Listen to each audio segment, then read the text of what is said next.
Hello, ako si Miguel, isang call center at isang small business owner. At ngayon nga mamimili kami dito sa Paradahan, sa Palengke, sa Tansa. At ayun nga, ito yung mga bibilin ko syempre para sa lumpia sa Shanghai, for Shanghai. And then, itong mga gulay or ingredients, and yun, nakauwi na agad ako. Bilis, diba? Ito nga, ito yung una kong ginawa, syempre tanggalin yung, paghiwa-hiwalahin yung wrapper. And then yun, ito yung tindahan namin. Yan. And then, ito na yung lumpia. So, taste test tayo syempre. Crunchy yan, literal. O, diba? Kita nyo naman eh. At ito nga, yun. Syempre, tapos na ako sa lumpia. So now, ito na, papakuluan na natin yung manok. Yung nokma. Itong raw chicken. So, lahat to syempre breast part yan.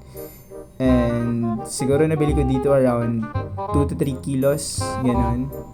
So after natin siyang makapakuluan, now, ito na, nilalagay ko na yung chicken skin.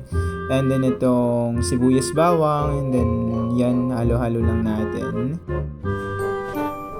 Dito nga, ihalo na natin yung liquid. Yun, syempre may suka, toyo, at iba pa yun. And yun, ninintay lang natin siya matuyo. And then nilagay natin itong sili, pampagana kumain. Pang boost talaga siya, literal. And lalagyan na natin itong magic syrup, and then itong paminta, and then haluin yun syempre bago maging ganyan yung consistency. Tapos sayaan lang natin siya kumulo. And ito na nga, syempre ilalagay na natin siya sa plastic jar. Itong nakikita nyo is 125 ml and binibenta namin siya ng 85 pesos.